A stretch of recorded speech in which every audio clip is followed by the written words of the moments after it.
Vous écoutez La Voix de l'Espérance, une émission qui vous apporte paix, joie, confiance et espérance.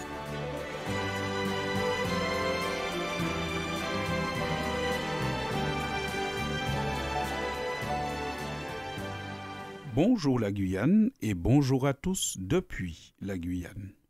Notre chronique d'aujourd'hui s'intéressera à l'itinéraire de l'amour. Dans toutes ces déclinaisons, l'amour est certainement le sujet qui occupe le plus de place dans la musique, la littérature, le cinéma ou encore le théâtre. C'est un sujet majeur pour l'être humain, car il a besoin de l'amour pour son équilibre et pour son épanouissement. L'importance de l'amour n'échappe pas non plus à Dieu, parce que la Bible révèle que Dieu est amour. 1 Jean 4 au verset 8. L'amour est à l'origine de l'agir de Dieu. Tout ce que Dieu fait, il le fait par amour. C'est ainsi que l'apôtre Paul nous dit dans l'Épître aux Romains au chapitre 5 et au verset 8, « Mais Dieu prouve son amour envers nous en ce que lorsque nous étions encore des pécheurs, Christ est mort pour nous. » Fin de citation. Dieu n'aime pas seulement en pensée ou en parole, mais Dieu aime en action. Et puisque l'homme a été créé par Dieu et à son image, l'homme est appelé à aimer comme Dieu aime. Les humains que nous sommes s'épanouissent et agissent bien quand l'amour est bien compris et pratiqué, c'est-à-dire comme Dieu lui-même le fait. C'est pourquoi Jésus a fait de l'amour la base de sa loi. Lorsqu'un jour un homme demanda à Jésus, « Dis-nous, quel est le plus grand commandement ?» Marc chapitre 12 à partir du verset 29. Jésus répond ceci, « Voici le premier. Écoute Israël, le Seigneur notre Dieu est l'unique Seigneur. Et tu aimeras le Seigneur ton Dieu de tout ton cœur, de toute ton âme, de toute ta pensée et de toute ta force. Voici le second. Tu aimeras ton prochain comme toi-même. Il n'y a pas d'autre commandement plus grand que cela. » Fin de citation. Réponse de Jésus que vous pourrez retrouver dans l'évangile de Marc au chapitre 12, des versets 29 à 31. Nous devons croître dans la connaissance et dans la pratique de l'amour. Il y a plein de contrefaçons de l'amour. Mais heureusement que Jésus a parlé, il a parlé clairement pour nous permettre de connaître l'itinéraire de l'amour véritable.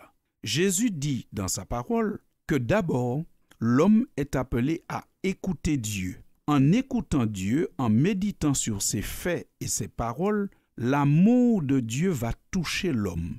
Il va d'abord recevoir l'amour de Dieu. C'est la première étape de l'itinéraire de l'amour. Ensuite, l'homme touché par l'amour de Dieu va lui aimer le Seigneur en retour.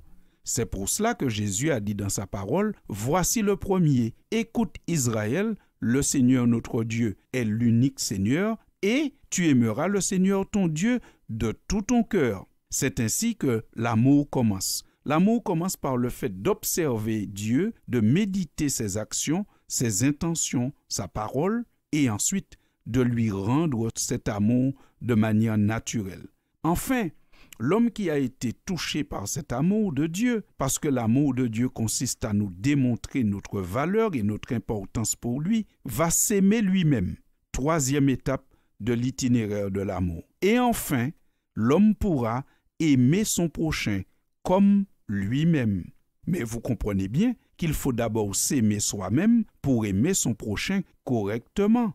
C'est ainsi que Dieu, lui aussi, s'aime lui-même. C'est ce que nous révèle le prophète Ésaïe au chapitre 43 de son livre et au verset 25. Il rapporte une parole de Dieu qui commence ainsi. « C'est moi qui efface tes transgressions pour l'amour de moi, et je ne me souviendrai plus de tes péchés. » Fin de citation. Ensuite, le prophète Daniel renforce l'idée que Dieu s'aime lui-même, parce que quand il prie au chapitre 9 de son livre et au verset 19, nous l'entendons dire « Seigneur, écoute, Seigneur, pardonne, Seigneur, sois attentif, agis et ne tarde pas par amour pour toi, ô mon Dieu. » Fin de citation. L'amour de soi n'est pas l'égoïsme, car Dieu n'est pas égoïste et Dieu s'aime lui-même. L'égoïsme pousse à se sentir supérieur aux autres et à se faire passer avant les autres, à les utiliser, les exploiter pour son plaisir. Tandis que l'amour de soi, c'est la conscience de sa valeur et de ses valeurs, c'est-à-dire les choses auxquelles on croit. Dieu a conscience de sa valeur et il accepte ses valeurs et ne les transgresse jamais. L'amour de soi est une protection. Elle empêche à l'homme de faire le mal.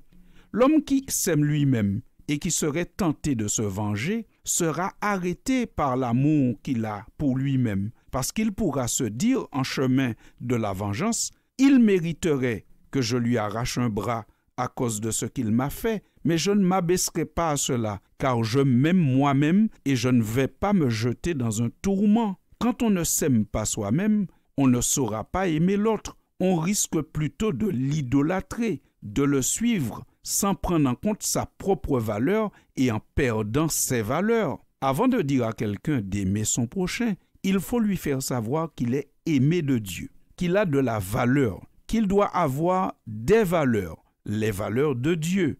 Ensuite, il pourra s'aimer lui-même et enfin aimer son prochain correctement. Jésus est venu pour nous permettre de retrouver la confiance en soi, le respect de soi, pour nous permettre de prendre conscience de notre valeur et nous transmettre des valeurs. Bref, Jésus est venu pour nous apprendre à nous aimer nous-mêmes. C'est pour cela qu'il dit « Décharge-toi de tout sur moi. Je vais prendre tes péchés. Je te donnerai la paix. Retrouve le respect de toi-même, car je t'ai racheté au prix de mon propre sang. Je donnerai la force à ta volonté affaiblie. J'effacerai ton remords du péché et je te ferai prendre conscience de ta valeur immense. » Oui, Jésus nous aime. Nous devons l'aimer en retour et aussi apprendre à nous aimer et à aimer notre prochain comme nous-mêmes. Chers auditeurs, j'espère que nous avons tous retenu l'itinéraire de l'amour et ses 4 phases. Que Dieu nous aide pendant les jours à venir à parcourir l'itinéraire de l'amour. Et je vous dis à très bientôt, chers auditeurs. Tu as tout donné pour me sauver, ta grâce infinie m'a libéré. Je veux te donner mon être entier, que ma voix s'élève pour t'adorer. Tu as pris mon cœur, rien ne pourra me séparer de toi. Terrasser la peur qui m'éloignait de toi.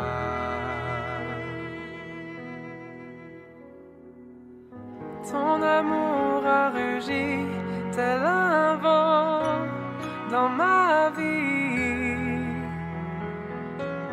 Ton amour est infini, tout puissant dans ma vie.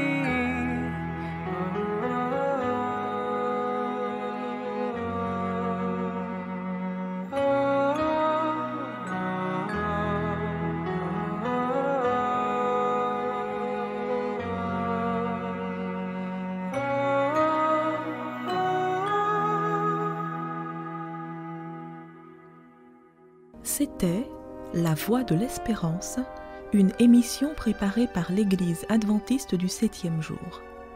Si vous désirez avoir une copie de la causerie d'aujourd'hui, demandez-la. Elle vous sera donnée gracieusement. Écrivez à La Voix de l'Espérance, boîte postale 169 97 324, Cayenne, CEDEX, ou téléphonez au 0594 25 64 26.